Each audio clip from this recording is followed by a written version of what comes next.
პრესკონფერენციის მიზეზი რა თქმა უნდა ისიც შექმნილი სიტუაცია და აჟიოტაჟი რაც გამოწვეულია კალათბურთის ფედერაციის პრეზიდენტის მიერ განცხადებულმა ჭრალებში სიახლეებმა მე მინდა გითხრათ და შესაბამისად ჩამოყალიბდები ყველასთვის ყველაფერი ნათელი იყოს.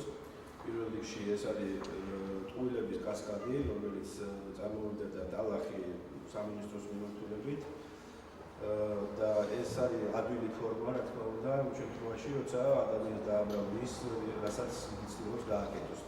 ჩვენ შეგახსენებთ, რომ მოსვლისთანავე ჩვენ განვაცხადეთ, რომ ჩაურევლობის პრინციპი იყო ჩვენთვის ამომავალი წერტილი, ამ მიმართულებით წავედით ყველა ფედერაციასთან მიმართებაში და ეს ამას ვინაჩვენებთ დღემდე.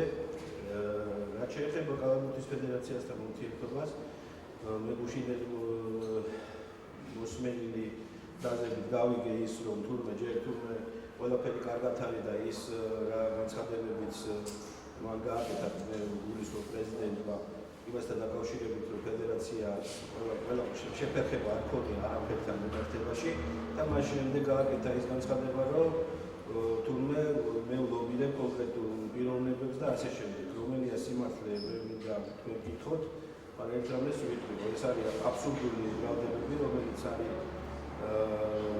გაჟღერებული იმ ადამიანის მიმართ, რომელიც ცდილობს ალბათ თავისი შეცდომები გადააყენოს სხვას.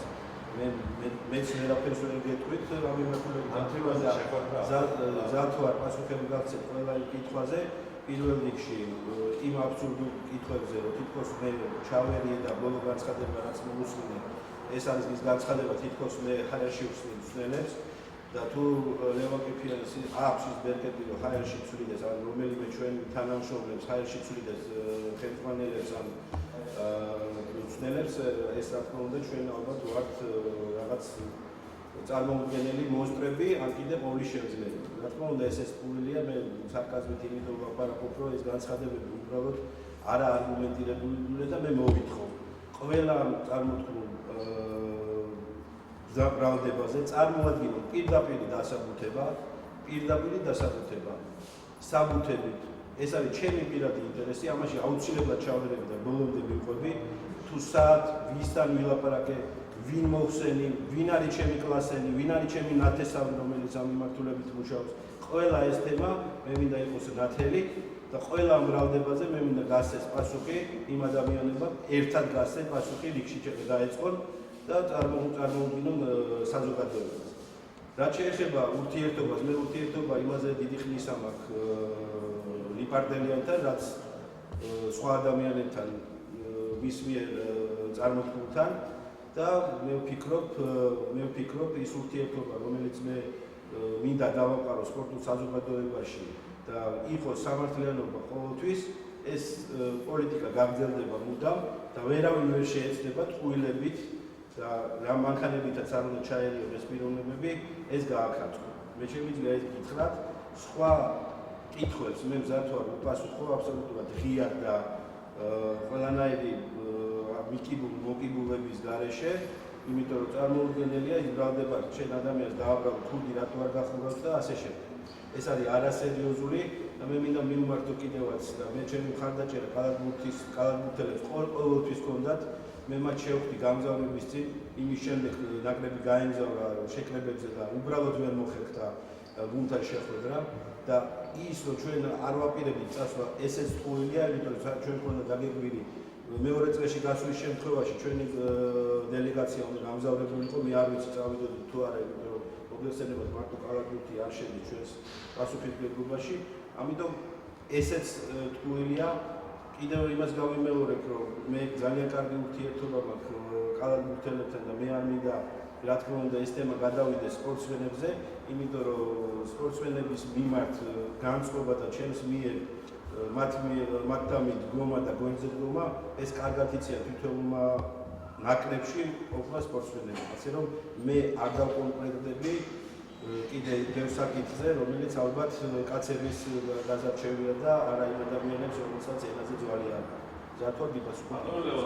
იყო საუბარი მესილი პარტნიორისგან, რომ თქვენ უშუალოდ მესილი პარტნიორის კაბინეტში ქონდათ პირისპირ შეხვედრა და პირდაპირ უთხრათ, რომ ეს დასვენებო და მაგ პოსტზე უნდა ყოფილიყო ესეთი საუბარი არ ყოფილა მე კალათბურთის ფედერაციაში არ ყოფილა, ეს არის ტყუილი.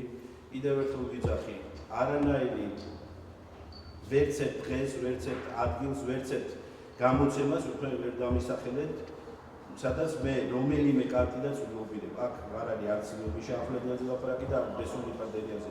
ჩვენი მოთხოვნა იყო და ჩვენი ცდელობა იყო დაგვესვა ორი დაპირისპირებული მხარე, რაც შევძელით ბატონმა ლიპარტელიანმაც და ბატონმა ახვლედიანმაც წარმოადგინეს თავიანთი ადვოკატები და ჩვენ იურისტებთან ერთად მათ გაიარეს ყველა ის დეტალი, რაც მნიშვნელოვანი იყო არჩევნების ნორმალურად ჩატარებისთვის.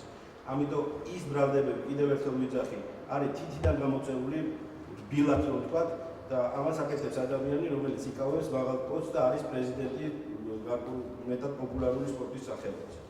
ბატონო ლევან, იყო საუბარი პრემიერ-მინისტრთან თქვენი და საკონგრესის შეხვედრის დროს, როდესაც პროგრამა, რომელიც საკონგრესმა წარმოადგინა, მოეწონა პრემიერ-მინისტრს და სპორტის სამინისტროს დაავალა კალათბურთის ფედერაციასთან და ამ პროგრამის განხორციელება. თუ არის ამ პროგრამის განხორციელება, ასე რამის საუბარი. ეს იყო წარმოდგენილი ზოგადი დებულებები და ზოგადი ჩარჩო კონკრეტული პროგრამა არ იყო, იყო პრეზენტაცია, მაგრამ ეს იყო ზოგადი, რადგან ჩვენ შევთავაზეთ წარმოდგენილი და კერძოდ ბატონ არვიდასთან უფრო გაყრებული იყო ეს პროცესი.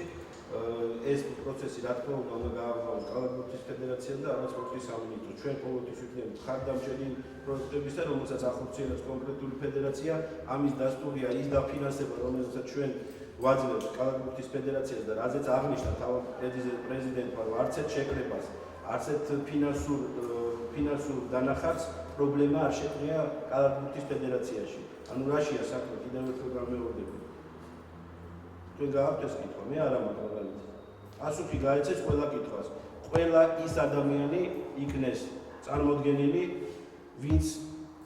ვისთანაც თუნდაც მე, თუნდაც რომელიმე ჩვენი თანამშრომელი მისულა და ლობირებაში ვზდებს ანუ ბრავს, ხო? ვინც არ უნდა იყოს ეს, წარმომიდგინეთ ის სამუთები. მე ვიქნები პირადად ამ საქმეს ბოლომდე გავყვები და ჩავყვები. წარმოადგინეთ ის ადამიანები, წარმოადგინეთ კონკრეტული განცხადებები, თუ არის ეგეთი ან ტელევიზიაში, ან პრესაში. დიდი მადლობა. წარმატებას გისურვებთ.